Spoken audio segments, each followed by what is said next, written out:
Nuestro Padre Jesus Nazareno, sinasamba ka namin, pinipintuho ka namin, aral mo ang aming buhay at kaligtasan. Nuestro Padre Jesus Nazareno, iligtas mo kami sa kamatayan. Ang krus mong pinamatayan ay sagisag ng aming kaligtasan. Nuestro Padre Jesus Nazareno, dinarangal ka namin.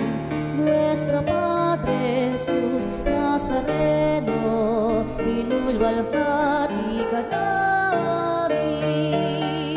Nuestro Padre Jesus Nazareno, inarangal ka namin. Nuestro Padre Jesus Nazareno, inulwalhati ka namin.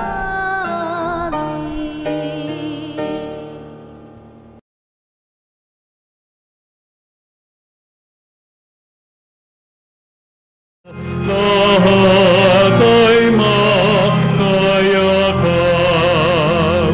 buksan ang aming isip, sikatan ang liwanag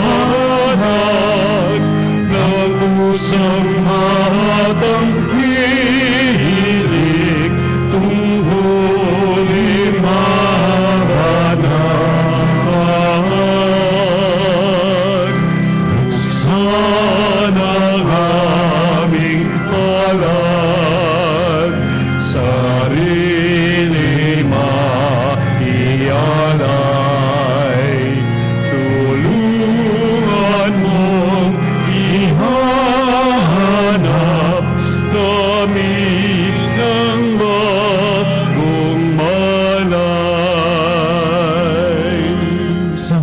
Ama, ng Anak, at ng Espiritu Santo. Amen. Ang pagpapala ng ating Panginoong Hesukristo, ang pag-ibig ng Diyos Ama, at ang pagkakaisa ng banal na Espiritu Santo naway laging sumainyong lahat. At sumaiyo rin. Mga ginigilig ko mga kapatid, tinipon muli tayo ng ating mahal na Panginoon sa banal na pagdiriwang ng banal na Eucharistia.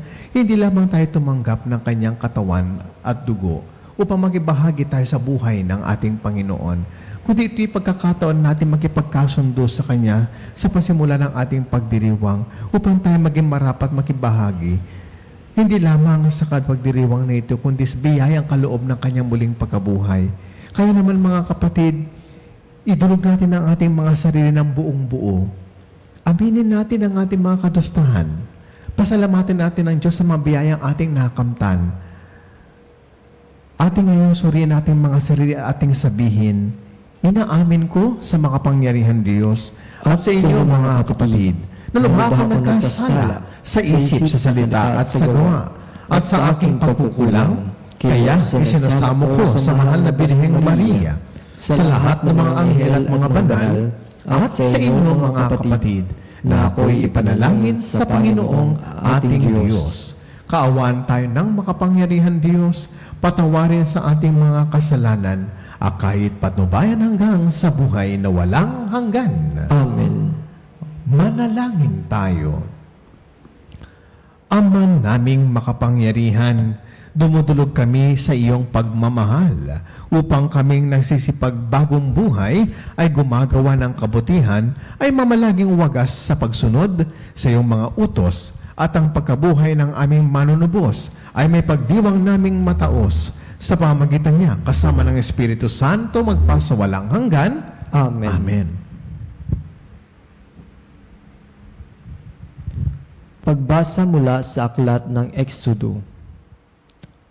Noong mga araw na iyon, sinabi ng Panginoon kay Moises, balikan mo ngayon din ang mga Israelitang inalis mo sa Ehipto, naroon at nagpapakasama. Tinalikdan nila agad ang mga utos ko. Gumawa sila ng guyang ginto. Iyon ang sinamba nila ngayon at hinahandugan. Ang sabi nila'y iyon ang Diyos na nag-alis sa kanila sa Ehipto. Kilala ko ang mga taong iyon at alam kong matigas ang kanilang ulo. Kung gusto mo, lilipulin ko sila at sa iyo ko pagmumulan ang isang malaking bansa. Nagsumamo si Moises sa Panginoon. Huwag po. Huwag ninyong lilipulin ang mga taong inalis ninyo sa Ehipto sa pamamagitan ng iyong kapangyarihan. Kapag nilipol ninyo sila, masasabi ng mga Ehipsyo na ang mga Israelita ay inalis ninyo sa Ehipto upang lipulin sa kabundukan. Huwag na po kayong magalit sa kanila at huwag na ninyong ituloy ang inyong balak laban sa kanila. Alalahanin ninyo ang mga lingkod ninyong sina Abraham, Isaac at Jacob. Ipinangako ninyo sa kanila na ang lahi nila'y pararamihin tulad ng mga bituin sa langit at magiging kanila habang panahon ang lupaing ipinangako ninyo. Hindi nga itinuloy ng Panginoon ang balak na paglipol sa mga Israelita. Ang salita ng Diyos. Salamat sa Diyos. Panginoon, masintahin ang bayan mo'y gunitain. Panginoong masintahin ang bayan mo'y gunitain. Ang may bundok ng Horeb doon ay naghugis niyong gintong baka. Matapos mahugis ang ginawa nila'y kanilang sinamba. Ang dakilang Diyos ay ipinapalit sa Diyos na nilikha. Ang Diyos na baka na ang kinakain ay damong sariwa. Panginoong masintahin ang bayan mo'y gunitain. Kanilang nilimot ang Panginoong Diyos, ang tagapagligtas, na yaong ginawa doon sa Ehipto'y kagilagilalas. Sa lupain iyon ay ginawa nilang tunay na himala. Ang dagat na tambo, yaong nasaksihan ay kahanga-hanga. Panginoong masintahin ang bayan mo'y gunitain. Ang pasiya ng Diyos sa ginawa nila'y lipulin pagdaka. Agad na dumulog sa puon si Moises na namagitan siya at hindi na ituloy yaong kapasiyahan na lipulin sila. Panginoon, masintahin ang bayan mo'y gunitain.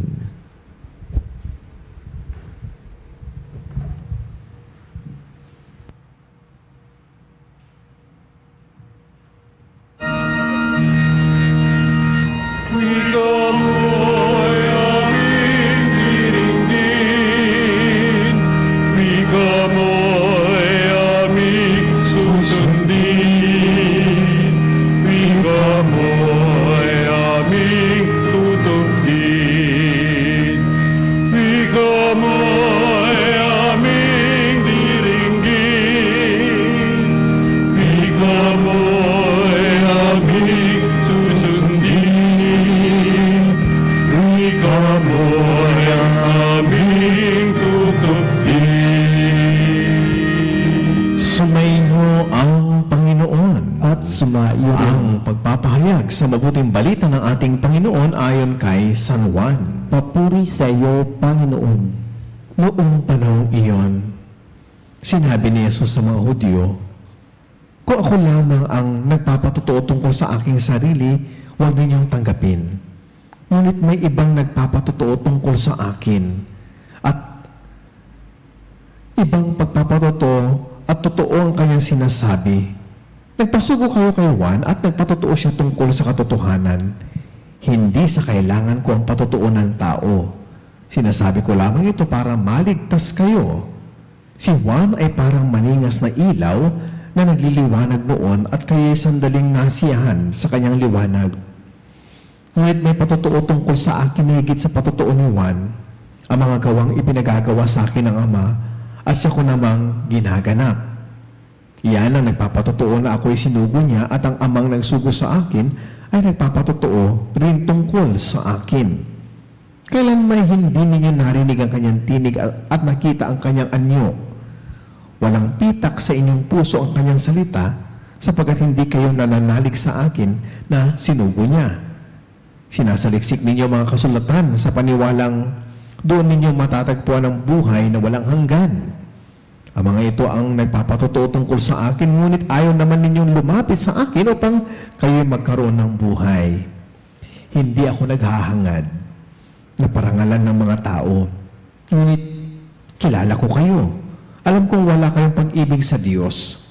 Naparito ako sa ngalan ng aking Ama at ayaw ninyo akong tanggapin. Kung may ibang pumarito sa kanyang sariling pangalan, siya inyong tatanggapin. Ang hinahangad ninyo ay ang parangal ng isang-isa at hindi ang parangal na nagpapagaling sa iisang Diyos. Paano kayong makapaniniwala? Huwag ninyong isiping ako ang magsasakdal sa Ama laban sa inyo. Si Moises na inaasahan ninyo ang siyang maghaharap ng sakdal laban sa inyo. Kung talagang pinaniniwalaan ninyo si Moises, ako'y paniwalaan din sana ninyo, sapagkat sumulat siya tungkol sa akin. Ngunit kung hindi ninyo pinaniniwalaan ang mga sulat niya, paano niyong paniniwalaan ang mga sinasabi ko? Mga ginigilid ko, mga kapatid, ang mabuting balita ng ating kaligtasan. Pinupuri ka namin, Panginoong Heso Kristo. Lumalalim na ang ating mga pagbasa, lalong-lalo na ngayon nalalapit na ang mga mahal na araw. Sapagkat mapapansin din natin ang puspos at kapupunan ng emosyon na damdamin ng ating mahal na Panginoon sa kanyang pagpapahayag ng kanyang katatauhan bilang anak ng Diyos. Sa ating Ebanghelyo, ginamit ni Jesus sa tatlong pamantayan o tatlong patotoo, no? Patungkol sa kanyang katauhan bilang anak ng Diyos at ating tagapagligtas. Una, ginamit niya ang patotoo ni Juan Bautista na siyang nagpahayag, no, ng pagdating ng Mesiyas. Okay? So, si Juan mismo ang nagsabi, nagturo, no, na ito ang kordero ng Diyos. Si Juan Bautista nagsabi, siya yung sinasabi ko na darating na kasunod ko na mas may makapangyarihan sa akin. Doon pa lamang sa pag-amin ng isang propeta, ang huling propeta, no, na sabing ang darating sa akin ay masigit sa akin, ito yung isang patotoo na ang kakayahan ng darating na kasunod niya ay mas makapangyarihan sa kanyang pagpapahayag. At ang kanyang pagpapahayag ay patungkol mismo sa darating na kasunod niya. Una, Juan Bautista. Pangalawa, yung gawain ni Jesus na kanyang ipinamalas. No, our works. Ang gawain po natin kasi dito tayo nakikilala. Ano yung mga gawin ng tao? Mabuti at masama. Tinatawag natin mabuti ang isang tao kung na halos karamihan ng kanyang ginagawa na siyang pagkakilanlan sa kanya na nagiging katauhan niya. Ayan. Masama. Kung minsan isang tao gumagawa na masama yan kasi lahat ng kanyang ginagawa ay taliwas at hindi saklaw sa plano ng Diyos. Nakikilala tayo sa ating gawain. O ebay, siyempre, sa unang pagkakataon siguro nagkamali ka, ay isang pagkakamali ang tawag. Pag paulit-ulit mong ginawa, pangalawa, pangatlo, pang-apat yung ginawa mo mali, nagiging ikaw na yung pagkakamali. At sa mga nagiging gawin mo na maling ginagawa mo, nagiging ikaw na ang tawag. Ang katawagan sa iyo yung maling ginagawa mo. Di ba? O, di ba? Kapag ikaw ay nanguhan hindi sa iyo, sa unang pagkakataon, ang tawag natin, nangailangan siya eh. Matindi pangangailangan kumapit sa patalim. Diba? Nauwi sa pagkakamali. Kumuha siya din niya pag-aari. Alam niyang mali yung ginawa niya. Okay? Alam niyang mali yung ginawa ng tao. Ginawa niya ulit pangalawa, pangatlo. Yan. Diba? Nagiging kasalanan. Hindi pa rin matinag-tinag ang damdamin ng taong yan. Diba? Ginawa niya ulit ng paulit kasi wala na sa kanya yung sense of guilt. Ang tawag dyan, siya na yung pagkakamali. Kaya tinatawag na yung taong gumuha ng di sa pag-aapin niya pagmamayaan, naging magnanakaw na yan. Ganon din po yun sa ating mahal na Panginoon. Pero ito ay sa ganang kabutihan naman. Ang kanyang mga pinamalas, ang kanyang ginawa, pagpapagaling, kababalaghan, ang kanyang mga mabubuting pananalita at pagpapahayag tungkol sa pag-ahayag ng Diyos sa mga sinagoga. Ito'y pawang kabutihan. Nangangulugan, di ba? Ang darating ng Mesiyas, hindi lamang siya gagawa ng kababalagan, kundi magpapahayag. Di ba? panahon ng kaligtasan, magpapahayag ng panahon ng kalayaan, magpapahayag patungkol sa diwa ng paghahari ng Diyos. The kingdom of God is like this, the kingdom of God is like that. Yan yung sa mga binitawan niya, mga kwento at mga talinghaga. At hindi lamang yan. Sinuporta na ito ang kanyang pagpapahayag ng kanyang gawain ng pagpapagaling, mga kababalaghan, mga milagro, at mga papapalayang mga gawain na tanging ang isang dakilang anak ng Diyos lamang o Mesiyas ang siyang makagagawa nito. O, diba? At ang pangatlo, nagbigay ng patuto tungkol sa kanya, walang iba kundi ang tinig na nagmula sa alapaap. Ang kanyang ama, hindi man narinig ito, or may nakarinig din naman ito. Una, nung bininyagan ng ating Panginoon. Pangalawa, nung kanyang pagbabagong anyo. Pangatlo ay nung mga bagay na pinatotohanan ng Ama ang kanyang anak. Hindi ba? Pinararangalan ko ito at pararangalan ko ulit. Yan ang sinabi ng tinig. Ito'y patungkol sa kanya. Ang tatlong ito, hindi lang isa, hindi lang dalawa, tatlo. Alam niyo mga kapatid, sa panahon ng ating mahal na Panginoon, likas sa mga tao, hanggang sa mga sandaling ito na mga ay ang pagdududa. Diba? At para sa mga Hudyo, kinakailangan ng 2 o 3 pamamaraan o patotoo upang magkaroon ng tinatawag na solidong, o tinatawag natin concrete claim of who you are. Pero anong tugon ng mga tao? Na parehas din mga tao nakasaksi sa mga kababalaghan, nakarinig sa kanyang mabuting balita, at naging saksi sa kanyang mga magagandang ginawa. Bakit? Ano kayang dahilan? Isa lang naman nakikita natin dito mga kapatid. The contempt and the bitterness of the person. Di ba? The bitterness. Yung kanilang kanilang hindi pagtanggap sa kanya. Diba? Why? Because He is too much for them. Labis-labis ang Diyos sa kanila. Christ was too much for them. Ang limitadong pagkakilala lamang nila sa pamantayan nila ay siya ay isang hamak na anak ng karpintero. Siya ay hamak na taong katulad nila. Ang tingin pa nila sa kanya, dahil siya ay taga-Galilea, napakababa ng tingin nila sa kanya. Kapatid, ang panahon ng Kwaresma ay hindi lamang pagkilala sa ating mga kasalanan at pagkukulang, kundi pag-iwas na gawin ito muli para hindi tayo matawag sa katawagang makasalanan. O, hindi ba? Sa minsan ginawa mo nagkamali at nagkasala ka, tawag doon pagkakamali o nadapa. Pag pangalawa at pangatlo, nagiging ikaw na yung pagkakasala mo. Kaya nga, dahil paulit-ulit natin ginagawa, nakikilala tayo at nagiging makasalanan. Kapatid, kilalin mo si Jesus bilang isang Diyos. Liban sa kanyang bigiging anak ng karpintero, anak ni Maria, anak ni Jose, siya rin po ang tagapagligtas natin na hinirang ng ating amang nasa langit.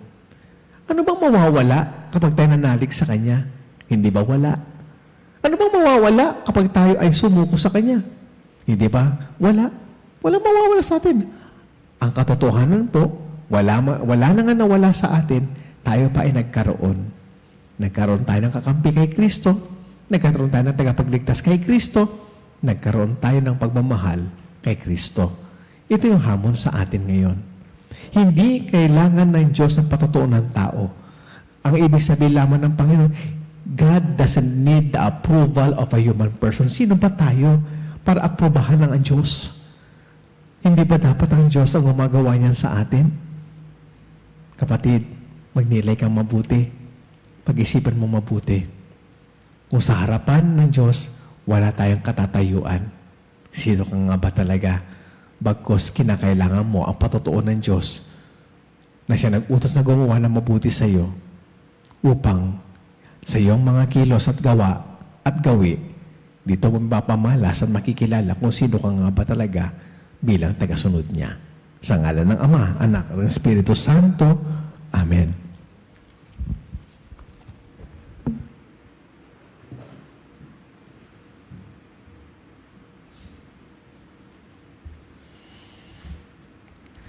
Madalas ay lumilihis tayo sa daan ng Panginoon. Humingi tayo sa Kanya ng lakas upang makapamuhay tayo ng may pananampalataya. Buong pagtitiwala tayong dumulog sa ating Ama at ating sabihin, Ama, lunasan mo ang aming kawalan ng pananampalataya. Ama, lunasan mo ang aming kawalan ng pananampalataya. Ang mga Kristiyano sa lahat ng dako naway manalangin ng higit na mataimtim sa panahon ito ng Kwaresma. Manalangin tayo sa Panginoon. Ama, lunasan mo ang aming kawalan ng pananampalataya. Ang mga walang pananampalataya naway makinig sa salita ng Diyos upang sila ay maligtas. Manalangin tayo sa Panginoon. Ama, lunasan mo ang aming kawalan ng pananampalataya. Ang mga kasalukuyang kaguluhan sa simbahan naway malutas sa paglago ng pananampalataya. Manalangin tayo sa Panginoon. Ama, lunasan mo ang aming kawalan ng pananampalataya. Ang mga mahihirap, may sakit, at mga may kapansanan naway madama ang presensya ng Diyos sa kanilang buhay sa pagtataguyod ng kanilang mga pamilya at kaibigan. Manalangin tayo sa Panginoon. Ama, lunasan mo ang aming kawalan ng pananampalataya. Ang mga yumaon naway makarating sa kanilang walang hanggang tahanan sa tulong ng ating mga panalangin. Manalangin tayo sa Panginoon. Ama, lunasan mo ang aming kawalan ng pananampalataya. Ama, turuan mo kami sa pamamagitan ng Espiritu Santo upang hayagan naming aminin ang aming pananampalataya sa pamamagitan ni Kristo na aming Panginoon. Amen.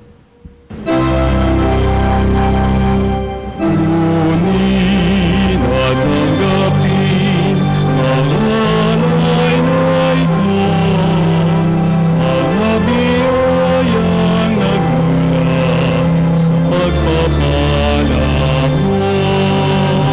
Nagsan ang bawat puso Narito ang aming may alam na sa lupat mo namin pagawa. Ang pinangyayito para sa amin, ibigay ninyo. Puri-puri ka, O Diyos, nagmamahal sa'yo.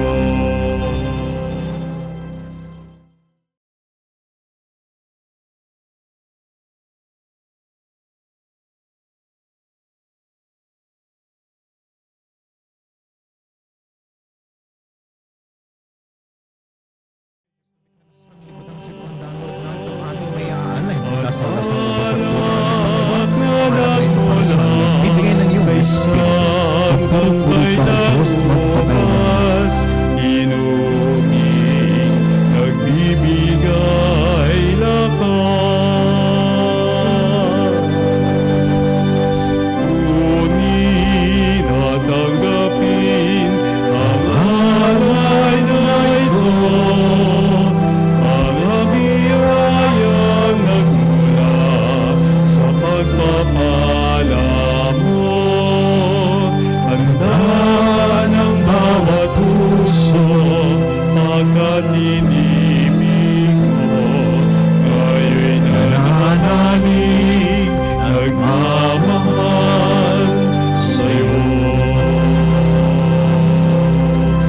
Patuloy kayong manalangin, mga kapatid, upang ang ating paghahain ay kalugdan ng Diyos amang makapangyarihan. Tanggapin nawa ng Panginoon itong paghahain sa iyong mga kamay sa kapurihan niya at karangalan sa ating pakinabangan at sa buong sambayanan niyang banal. Ama naming lumikha, sa aming paghahain ng mga alay na ito, kami naway dalisayin sa aming kahinaan at patibayin nawa sa iyong kakayahanan. Sa pamamagitan ng Jesucristo kasama ng Espiritu Santo, magpa sa walang hanggan. Amen. Sumainyo ang Panginoon. At sumaiyo rin. Sa Diyos ang inyong puso at diwa. Itinaas na namin sa Panginoon. Pasalamatan natin ang Panginoong ating Diyos. Marapat na siya ay pasalamatan. Ama naming makapangyarihan, tunay ngang marapat na ikaw ay aming pasalamatan sa pamamagitan ng Jesucristo na aming Panginoon. Sa pagbabakasakali mong kami bubuti, isinugo mo si Jesucristo upang pangunahan kami. Bilang pagsunod sa iyong atas na bigay, ipinahayag niyong anak ang iyong kalooban na mga apit dukha ay kanyang damayan. Ngayon ay iyong inihahandog ang pagkakataong aming may saloob ang kanyang ganap at kusang paglilingkod upang sa iyo'y lagi kaming makasunod. Kaya kaisa ng mga anghel ang sisiawit ng papuri sa iyo nang walang humpay sa kalangitan, kami nagbubunyi sa iyong kadakilaan.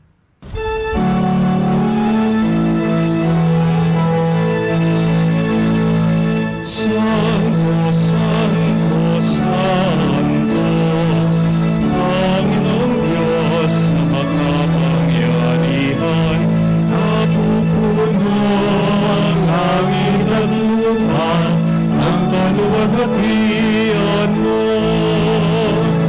Hosana, Hosana.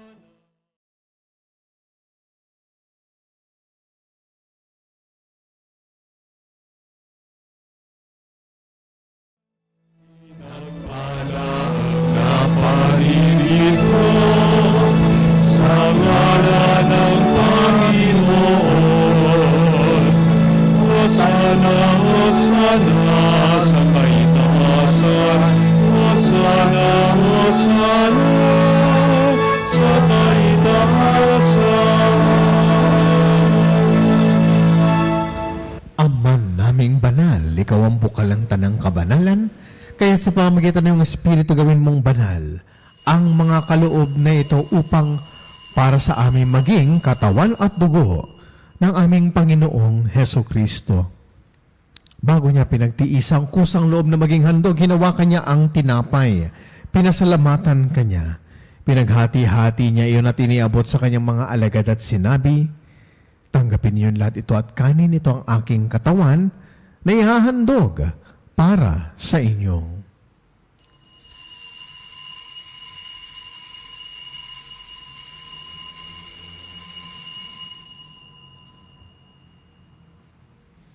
Ngayon din naman na matapos ang hapunan, hinawakan niya ang kalis. Muli kanyang pinasalamatan.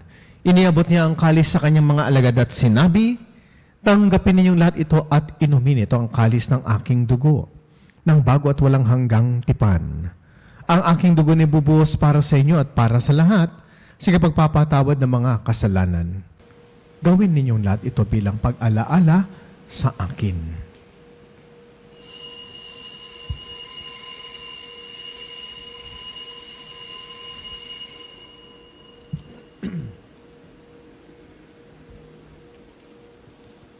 Ipagbunyi natin ngayon ang misteryo ng ating pananampalataya.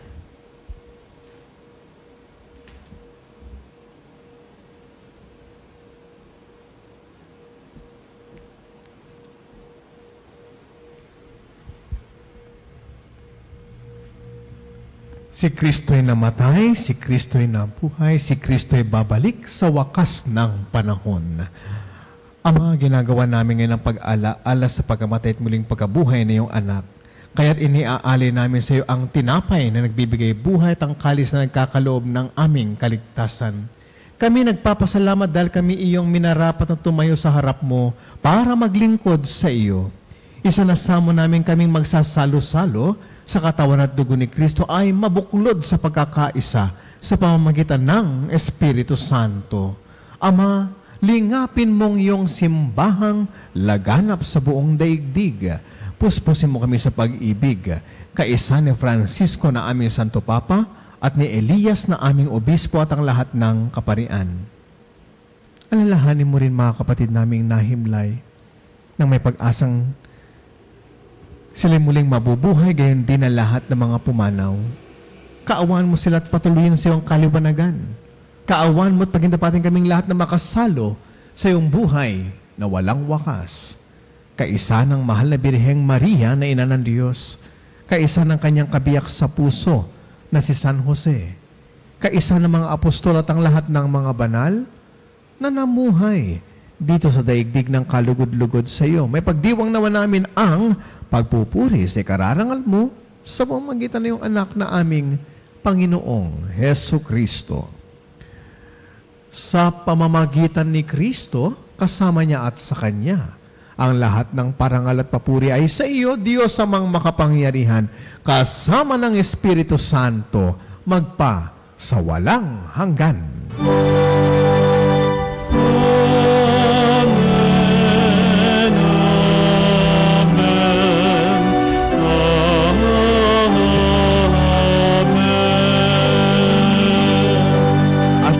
Inubilin na nakagagaling na utos at turo ni Jesus na Panginoon natin at Diyos, ipahayag po natin na may lakas ng loob.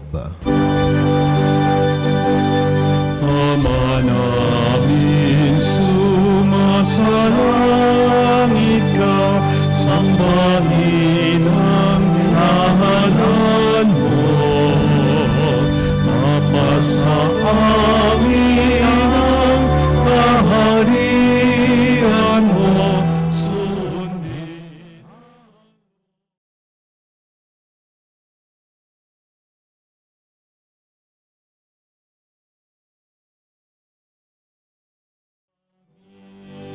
Bigyan mo kami ngayon ng aming kakain sa araw-araw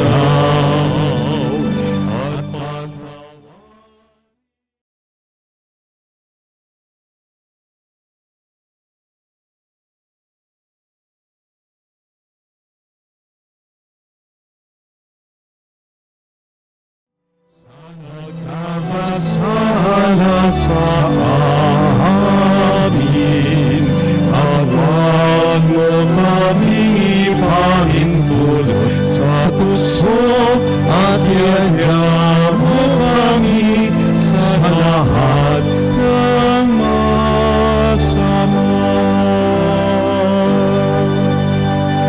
Hinihiling namin kami adiya sa lahat ng masama, pagkalooban ng kapayapaan araw-araw. Iligtas sa kasalanan at ilayo sa anumang kapahamakan. Samantalang aming pinananabikan ang dakilang araw ng pagpapahayag ng tagapagligtas naming si Hesu Kristo. Sapagkat iyo ang kaharian, kapangyarihan at ang kapurihan magpakailanman. Amen. Panginoong Hesu Kristo, sinabi mo sa iyong mga apostol, kapayapaan ang iniiwan ko sa inyo. Ang aking kapayapaan ang ibinibigay ko sa inyo. Tunghayan mo ang aming pananampalataya, huwag ang aming pagkakasala. At pagkalooban mo kami ng kapayapaan at pagkakaisa ayon sa iyong kalooban, kasama ng Espiritu Santo magpa sa walang hanggan. Amen. Ang kapayapaan at pagmamahal ng Panginoon lagi nawang sumainyo. At sumaiyo rin. Kapatid, magbahagi na po tayo ng pagbati ng kapayapaan sa bawat isa. Kapayapaan po sa inyong lahat, mga kapanalig.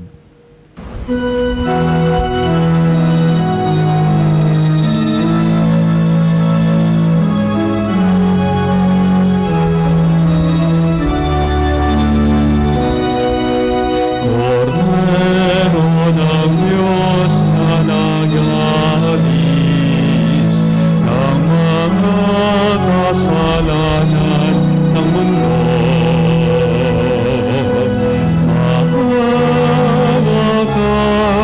sa amin.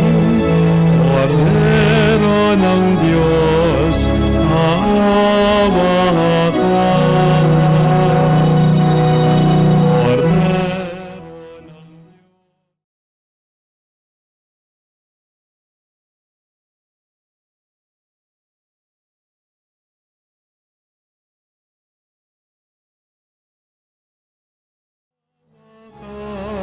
sa amin. Cordero ng Diyos, maawa ka. Cordero ng Diyos na nag-alis ng mga kasalanan ng mundo, ipagkaloob mo sa amin ang kapayapaan.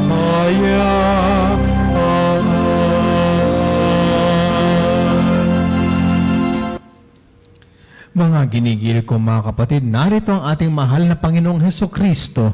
Siya ang kordero ng Diyos na nag-aalis ng mga kasalanan ng sanlibutan. Mapapalad tayong lahat na nakikibahagi ngayon sa kanyang banal na piging. Panginoon, hindi ako karapat-dapat na magpatuloy sa iyo, ngunit sa isang salita mo lamang ay gagaling na ako.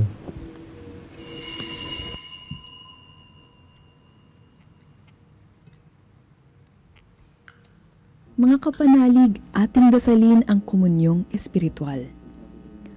O Jesus, nananalig ako sa pananahan mo sa kabanal-banalang sakramento. Minamahal kita higit sa lahat at hangad ka ng aking kaluluwa. Hindi ko man matatanggap ngayon ang iyong katawan at dugo, inaasahan ko na patuloy kang mamumuhay sa aking puso. Naniniwala ako na narito ka at kaisa ka ng aking buong pagkatao. Huwag mong ipahintulot na mawalay ako sa iyo. Amen. Panalangin sa karangalan ng Nuestro Padre Jesus Nazareno. O Jesus Nazareno, katamis-tamisan naming manunubos, sa harap mo ngayon naririto kami't nangangayupapa at nagsisisi ng taos-puso sa aming pagiging walang turing sa iyo at paglimot sa di mabilang na mga biyaya mo, lalong-lalo na yaong mahalagang biyaya ng pagtutubos. Dinaramdam namin at pinagsisisihang labis, Panginoon ko, ang pagkakasala namin sa iyo. Ikinalulungkot namin ang pagiging dahilan ng pagpapasan mo ng krus na iyan sa gitna ng mga hirap at kapaitan hanggang sa inihandog mo ang iyong buhay sa bundok ng Kalbaryo sa pagkaibig mo lamang na matubos kami at ang sangkatauhan mula sa sala. Pakabanalin mo, O Panginoon, ang aming pagnanais at ipagtanggap mo sa amin ang iyong biyaya. Maging tagapamagitan nawa ang iyong ina, ang kalinis-linisang Birheng Maria.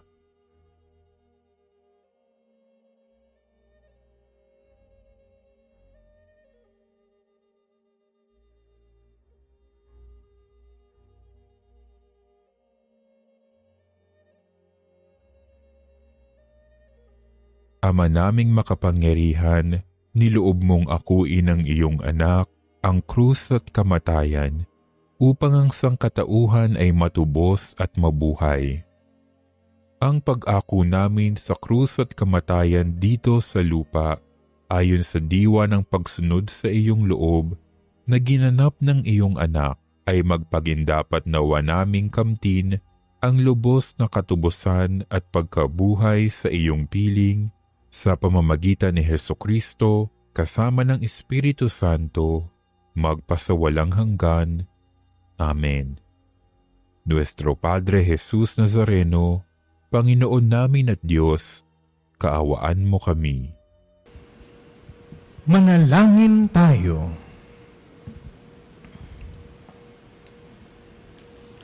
Ama naming mapagmahal, ang tinanggap naming banal na pakikinabang ay siya nawang magpalaya sa amin sa kasalanan upang dinadala namin sa budhi ay gumaan at ang ganap na kagalingan ay aming makamtan sa pamamagitan ng Jesucristo kasama ng Espiritu Santo magpas sa walang hanggan. Amen. Mga kapanalig, sama-sama po tayo magpatuloy ng ating pagdiriwang ng banal na misa o mga healing masses dito sa Radio Veritas. Sa mga kahilingan po natin na ipinapaabot, lalo-lalo sa ating mga text messages, Facebook Live. Kasama po lahat ito dito sa ating mga banal na misa ngayong alas 12 ng madaling araw, alas 6 ng umaga, alas 12 ng tanghali at alas 6 ng gabi. Maraming salamat po. Sumainyo ang Panginoon. At pagpalain nawa tayong lagi na mapagmahal at makapangyarihan Diyos ang Ama, Anak at ng Espiritu Santo. Amen. Tapos na po ang ating banal na pagdiriwang. Humayin na po tayong lahat. Salamat sa Diyos.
mga kapanalig bilang isang bayang tinawag ng Ama, kay Jesucristo na pinagbuklod sa iisang katawan.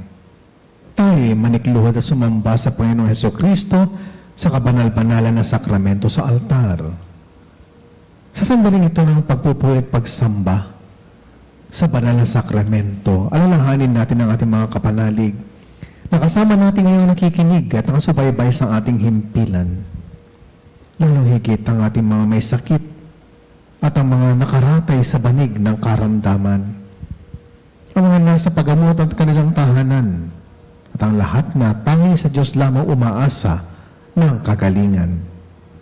Gayon din, ipanalangin natin ang mga nanghihina sa kanilang pananampalataya, ang mga nakararanas ng matinding kalungkutan, takot at pangamba, ang mga nawawalan ng pag-asa at lakas ng loob. O Diyos, halina at kami tulungan. O Panginoon, magmadali kay sa iyong pagdamay.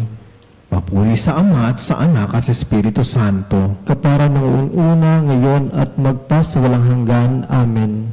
Purihin ang makapangyarihang Ama na nagsugo sa kanyang bugtong na anak upang tayo maipagkasundo sa Kanya. Pinupuri ka namin ngayon at kailanman. Purihin ang Panginoong Hesukristo, ang Kordero ng Diyos, na nag-alay ng kanyang katawan at dugo bilang pagtubos sa sala ng tanan. Pinupuri ka namin ngayon at kailanman. Purihin ang banal na Espiritu, ang Panginoong nagpapabanal na pumupuspos at nagbibigay kagalingan sa lahat. Pinupuri ka namin ngayon at kailanman.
Makapangyarihan Diyos na walang hanggan, Ikaw ang aming Panginoon at butihing Ama.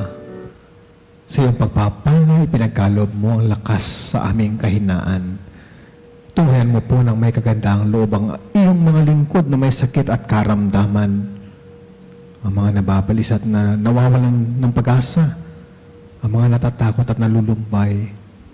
Ang mga may mga matinding problema at pinagdaraan ng hirap sa buhay. Ang mga nasa bingit ng kamatayan.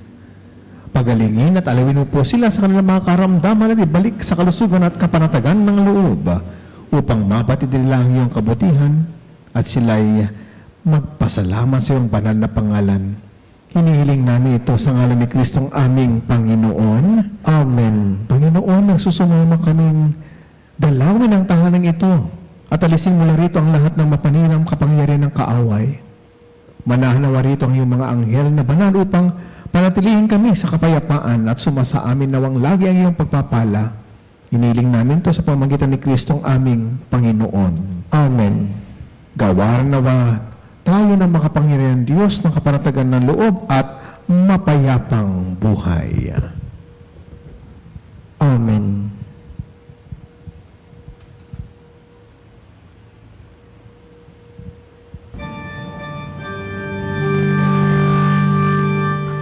Tantum ergo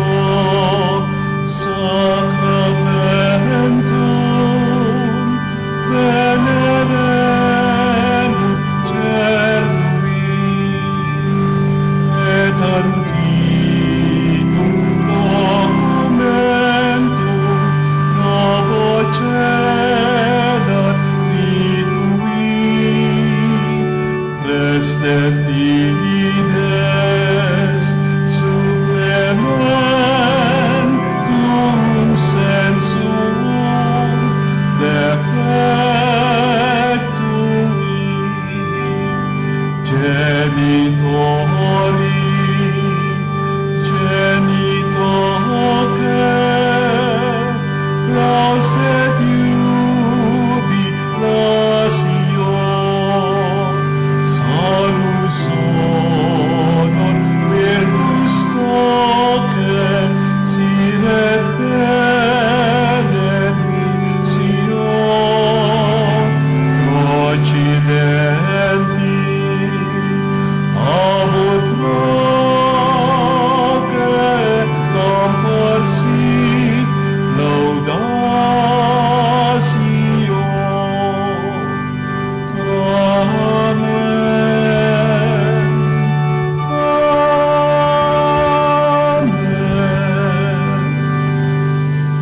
Panem de cielo prestitis Tiis,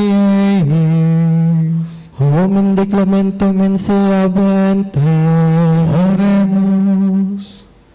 Deus, cui nobis sub sacramento mirabili, passionis tui memoriam reliquisti, tribui quae sumus, et annus corporis et sanguinis tui sacra mysterio venerari, ut redemptionis tui fructum, in nobis vigiter sentiamus, cui vivis et regnas in saecula saeculorum.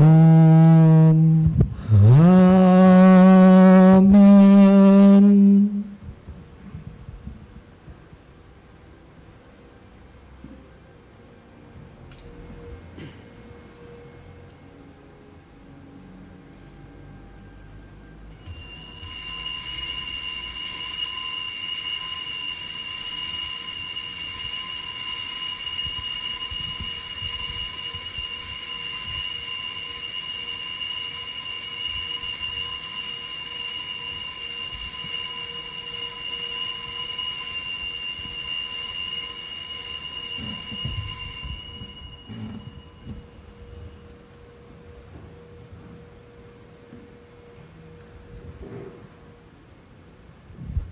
Purihin ang Diyos. Purihin ang Diyos. Purihin ang kanyang banal na pangalan. Purihin ang kanyang banal na pangalan. Purihin si Heso Kristo, Diyos na totoo at tao namang totoo. Purihin si Jesucristo, Diyos na totoo at taong namang totoo. Purihin ang ngalan ni Jesus. Purihin ang ngalan ni Jesus. Purihin ang kanyang kabanal-banalang puso. Purihin ang kanyang kabanal-banalang puso. Purihin ang kanyang kamahal-mahalang dugo. Purihin ang kanyang kamahal-mahalang dugo. Purihin si Heso Kristo sa banal na sakramento sa altar. Purihin si Jesucristo sa banal na sakramento sa altar. Purihin ang Espiritu Santo ang mang-aaliw. Purihin ang Espiritu Santo ang mang-aaliw. Purihin ang dakilang ina ng Diyos si Maria Santissima. Purihin ang dakilang ina ng Diyos si Maria Santissima. Purihin ang kalinis-linisang paglilihis sa Kanya. Purihin ang kalinis-linisang paglilihi sa Kanya. Purihin ang kanyang maluwalhating pag-aakyat sa langit. Purihin ang kanyang maluwalhating pag-akyat sa langit. Purihin ang ngalan ni Maria, Birhen at Ina. Purihin ang ngalan ni Maria, Birhen at Ina. Purihin si San Jose ang kanyang kalinis-linisang esposo. Purihin si San Jose ang kanyang kalinis-linisang esposo. Purihin ang Diyos sa kanyang mga anghel at mga santo. Purihin ng Diyos sa kanyang mga anghel at mga santo.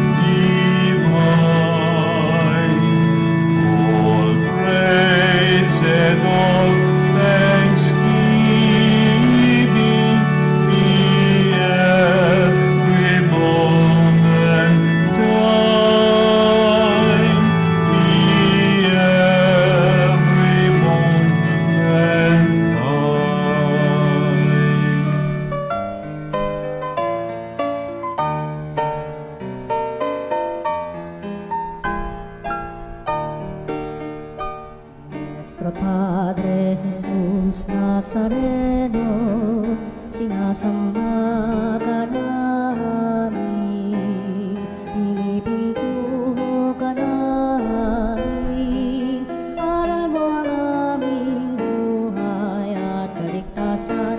Nuestro Padre Jesus Nazareno, iligtas mo kami sa kamatayan, ang krus mong pinamatayan ay sagisag ng aming kaligtasan. Nuestro Padre Jesus Nazareno, dinarangal ka namin. Nuestro Padre Jesus Nazareno, inulwalhati ka namin. Nuestro Padre Jesus